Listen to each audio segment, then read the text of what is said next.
Hello, Abdurrahman here again. So we are still under capital investment decision, and under it we are looking at the appraisal techniques that we have under the capital investment decisions.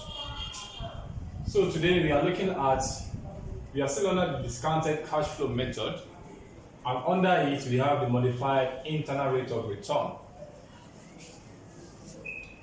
So the modified internal rate of return is a step further on the internal rate of return. It is a step ahead of the internal rate of return. That is to say, it is used where it is not appropriate to use the internal rate of return to determine your cost of capital.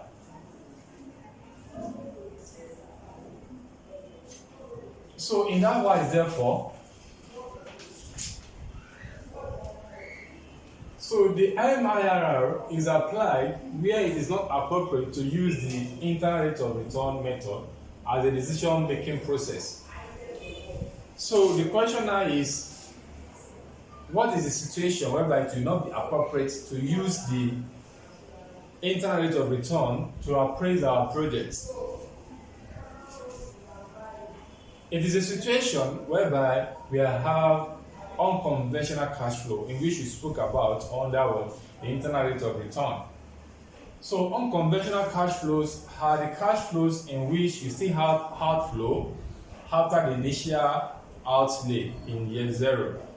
That is, after the initial investment of on the project, you still have the recurring outflow.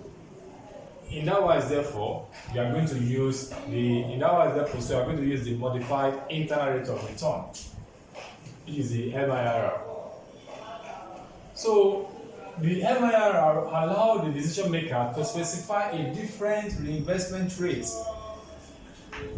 Please get that, this area very well. The MIRR allows the decision maker to specify a different reinvestment rate for receipts, and a different investment and a different rate also for payments in the project's life. Take for example, I've said, for every investment you have inflow, you have outflow. So when you are now faced with unconventional cash flow, you are going to state a reinvestment rate for inflow and a new reinvestment rate for outflow during the project life.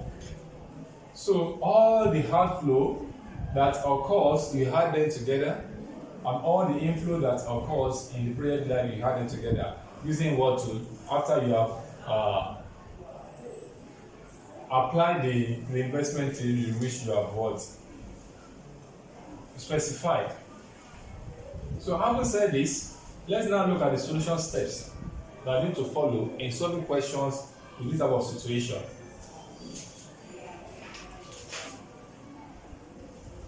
So let's look at the solution steps.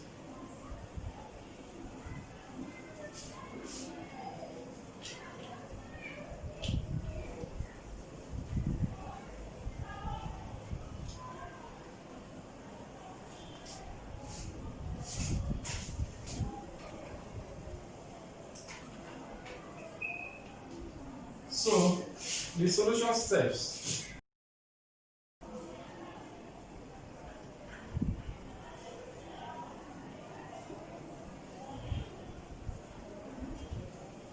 One is what?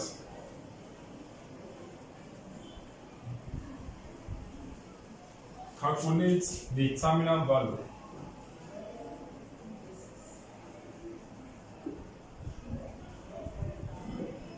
The terminal value of all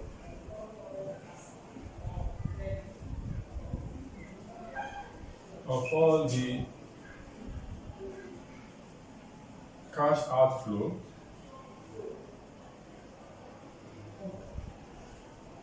and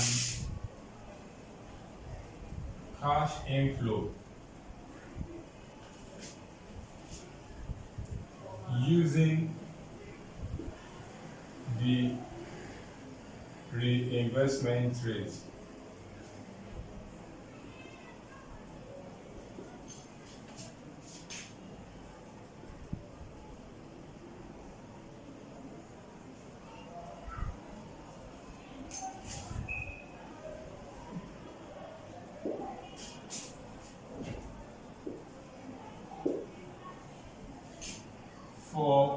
positive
where TV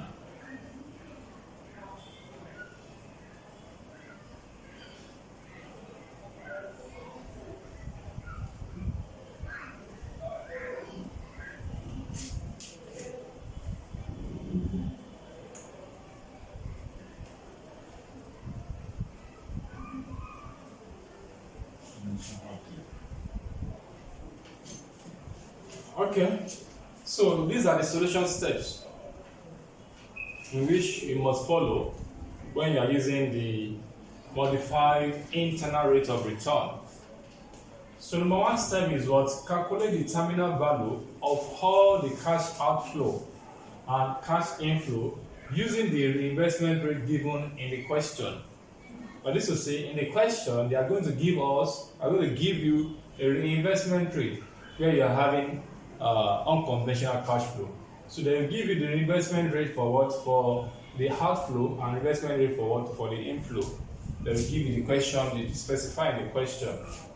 So for positive cash flows, for positive cash flow, calculate the terminal value of the cash flow. That is the positive cash flow. The positive cash flow, that is inflow, you calculate the terminal value for them. So, but for negative cash flow, you are going to discount the cash flow to its present value. You are going to do what? To discount the negative cash flow to its present value and add it back, when value equivalent, and add it back to the what? To the initial capital outlay. That is initial capital, any other negative cash flow, any other outflow after the initial outlay, you are going to do what? To discount it to its present value. You now add it back to the what? To the initial outlay. 3. Calculate the MIRR using this formula. The formula for MIRR is what? MIRR is equal to, open a bracket, n root TV all over CO minus this square root does not cover the minus, because it does not cover the minus 1, So you now get the answer -1. Everything you are going to express this in terms of percentage. Where TV is not what terminal value and CO is what initial outlay. So having said this, having given all the solution steps now, so now let's now look at the decision criteria, the decision rules. Because anything we are doing, anything we are doing under capital investment decision or on in what to in financial management generally, you have to make decision at the end of the day. That is why you are financial manager. So you have to make decision at the end of the day. So we are not just here to be following crowd, but to pass message across, to pass knowledge across to entrepreneurs, to business owners, to financial managers, so that you to do what to add value to the company, to add value to yourself, to add value to anything you are doing. So value for money, so value for anything you are doing, so you add value to it. So that is the essence of what of doing these videos. So having said that, showing us the solution steps, now let's now look at the decision rules. Decision rules.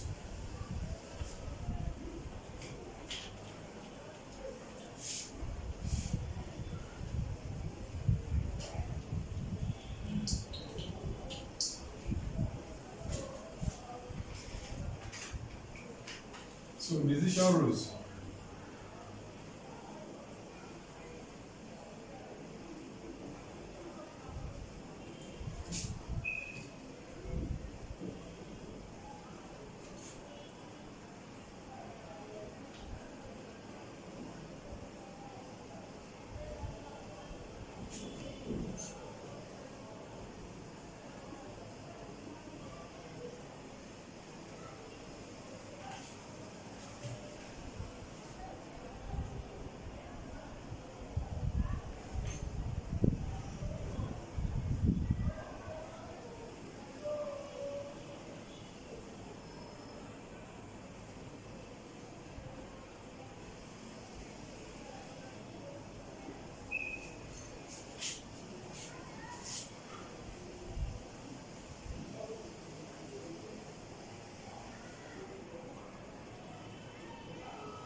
Okay.